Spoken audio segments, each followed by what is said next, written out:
Hola, hoy vamos a ver vectores en Python. Mejor dicho, vamos a ver cómo traducimos nuestros algoritmos en pseudocódigo que tienen vectores a Python de la forma más sencilla posible. De todos modos, te advierto que te prepares porque tu cerebro hoy va a trabajar. Y al final veremos un par de perlitas de Python que te van a gustar.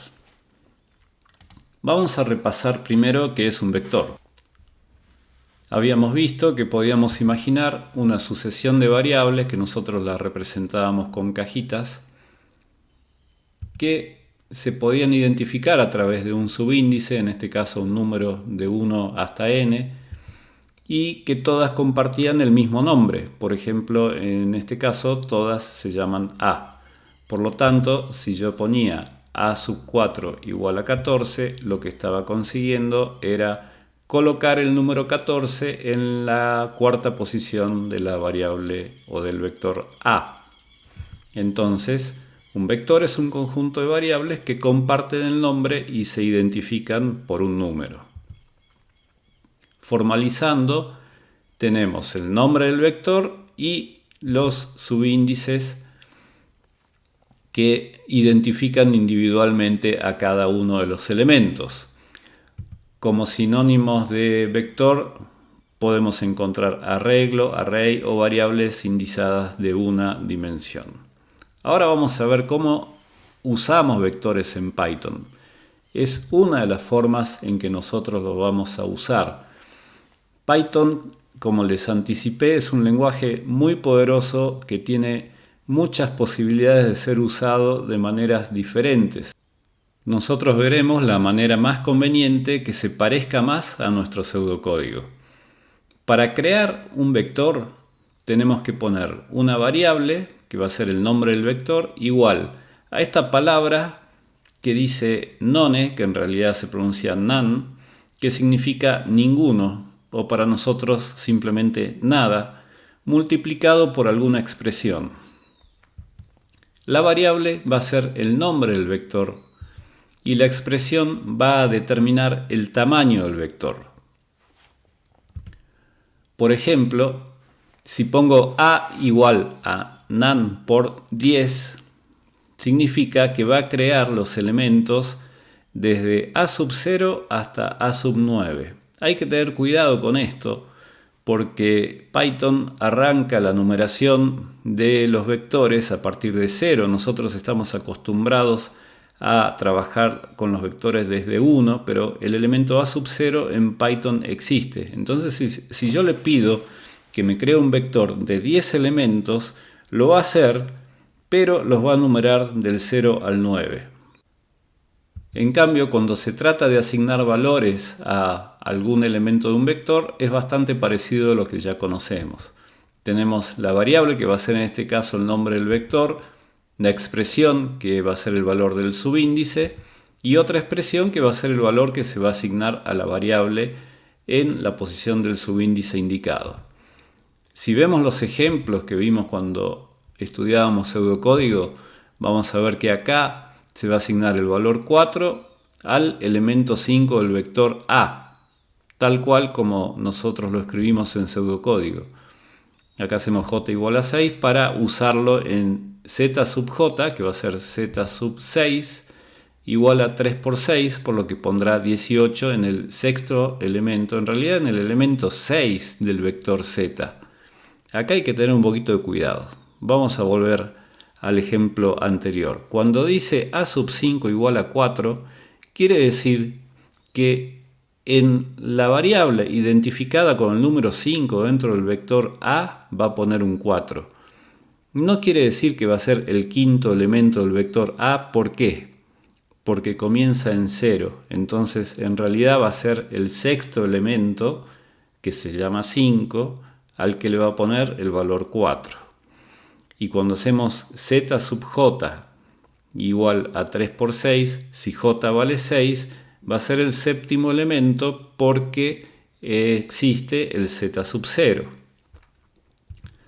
Bien, entonces en z sub j más 1 va a ser en elemento 7 del vector z, que en realidad va a ser el octavo elemento del vector.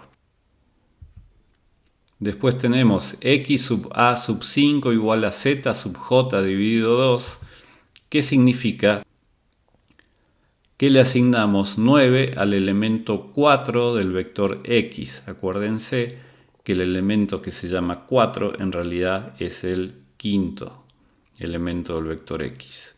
Todo esto porque los vectores en Python comienzan en 0.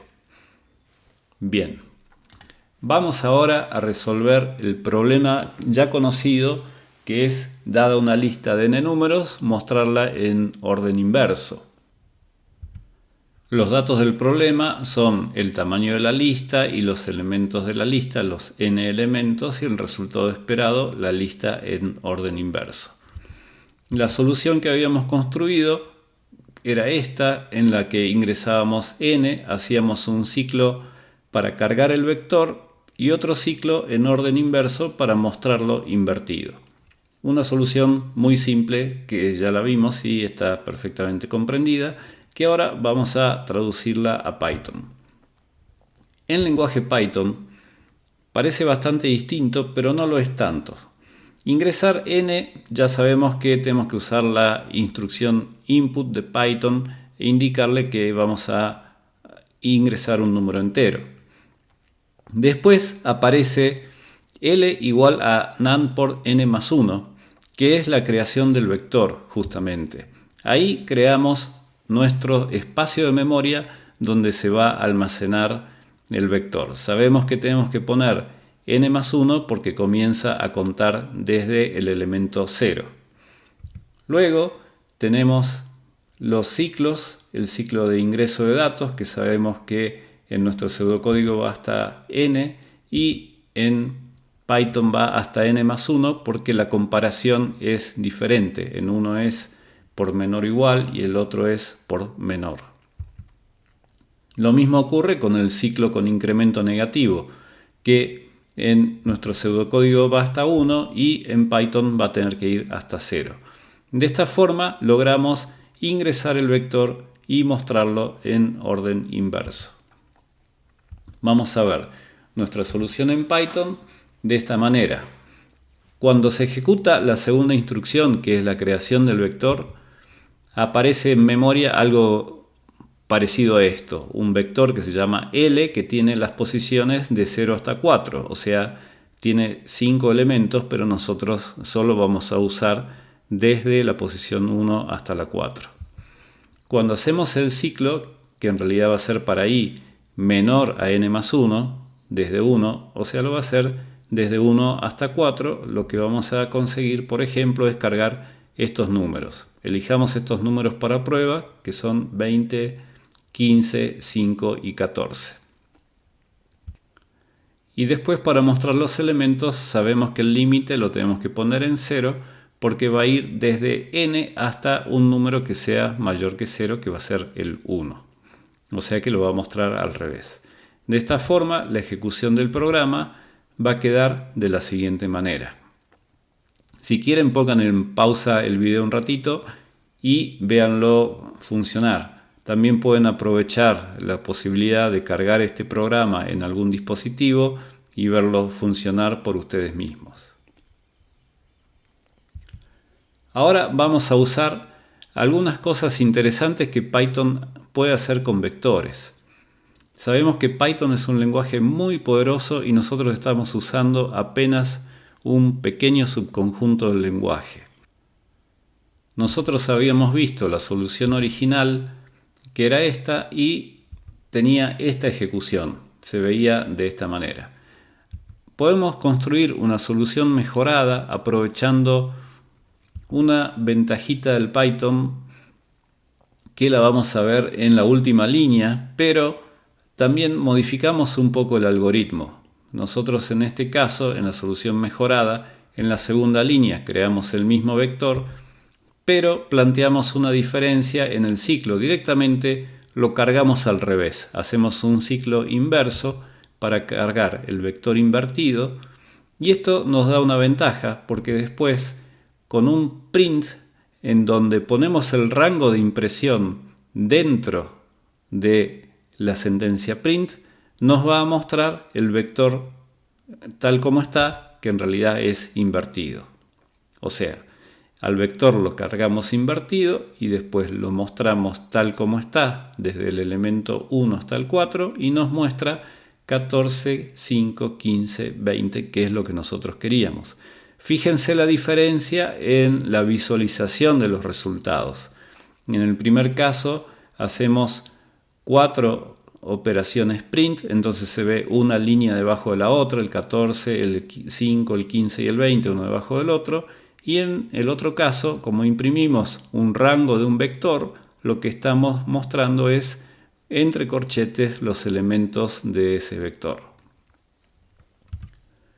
Podemos modificar esa solución original a algo más parecido, pero también aprovechando las mismas ventajas. Tenemos esta solución original y la solución mejorada número 2 que voy a proponer va a ser esta, en donde de nuevo volvemos a crear el vector. Ahora el ciclo es el mismo, el ciclo es equivalente, o sea que al vector lo vamos a cargar de la misma manera, o sea, en orden el que vamos ingresando los elementos, y va a quedar 20, 15, 5, 14, pero después al imprimir hacemos un ciclo inverso en la muestra de los elementos. Por lo tanto, nos va a mostrar desde el elemento 4 hasta el 1 en orden inverso. El resultado se vería entonces de la siguiente manera, que es exactamente igual a la solución mejorada anterior. Te recomiendo en este punto que agarres un dispositivo con Python y empieces a probar, cargar estos programas, verlos cómo se ejecutan, modificar los rangos de los ciclos para ver cómo trabajan y de esa forma comprender perfectamente cómo es que trabajan los ciclos for y los rangos de impresión de los vectores. En conclusión, aprendimos una forma de usar vectores en Python. No es la única, pero es la que más se parece a nuestro pseudocódigo. Y también aprovechamos alguna ventaja del lenguaje para simplificar la solución. Te espero con más soluciones en Python en un próximo video. Gracias.